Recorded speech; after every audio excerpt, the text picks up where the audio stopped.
Hi മക്കളെ, നമ്മൾക്കിന്നൊരു പരിപ്പും അരിനെല്ലിക്കും കൂടിയിട്ടുള്ളൊരു കറി വയ്ക്കാം. പരിപ്പ് വേവാനുള്ള വെള്ളം ഒഴിച്ച് പരിപ്പിട്ട് പരിപ്പിട്ട് ഒരു ചെറിയ സവാള അരിഞ്ഞത്, 10 ചെറിയ ഉള്ളി, 5 പച്ചമുളക്, ഒരു തക്കാളി, 1 ടീസ്പൂൺ മഞ്ഞൾപ്പൊടി, 3/4 ടീസ്പൂൺ മുളക് പൊടി, ലേശം ഉപ്പ്. ഇത് നല്ല വെന്ത് വരട്ടെ. നല്ലോണം വെന്ത് വരട്ടെ. മൂടി വെച്ചിട്ടുണ്ട്. തുറന്ന് നോക്കാം. നല്ലോണം വെന്ത് വന്നിട്ടുണ്ട്. ഇതാ ഇതുപോലെ വെന്തിട്ടുണ്ട്.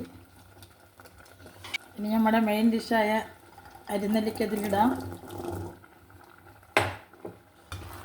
ഇളക്കി കൊടുത്തിട്ട് ഒരു 10 മിനിറ്റ് ഒന്ന് നല്ലോണം ഒന്ന് വേവട്ടെ. നമുക്കൊന്ന് ഇളക്കി കൊടുക്കാം. ഒരു ലേശം കൂടി വേവാനുണ്ട്, വേവട്ടെ. മൂടി വയ്ക്കാം. തുറന്ന് നോക്കാം. ഉപ്പ് കുറച്ച് കുറവുണ്ട്. ഞാൻ കുറച്ച് ഇട്ടിട്ടുണ്ടായിരുന്നുള്ളൂ. അതിലേക്ക് ആവശ്യം ഉപ്പ്. എല്ലാം നല്ല വെന്ത് വന്നിട്ടുണ്ട്. ഇതിൽ നമുക്ക്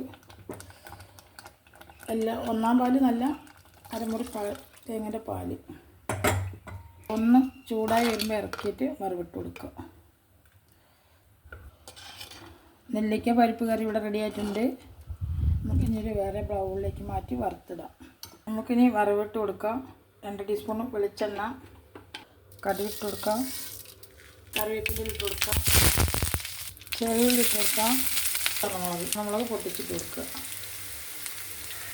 നമ്മളിതിലേക്ക് വറുത്തിട്ട് നല്ല ടേസ്റ്റുള്ളൊരു കറിയാണ്. എല്ലാവരും ഉണ്ടാക്കി നോക്കുക. ഉണ്ടാക്കി നോക്കി കഴിഞ്ഞിട്ട് ഫീഡ്ബാക്ക് അറിയിക്കുക. ഇഷ്ടമായെങ്കിൽ സബ്സ്ക്രൈബ് ചെയ്യുക, ലൈക്ക് ചെയ്യുക. ഇനിയൊരു വീഡിയോ ആയിട്ട് വരാം കേട്ടോ.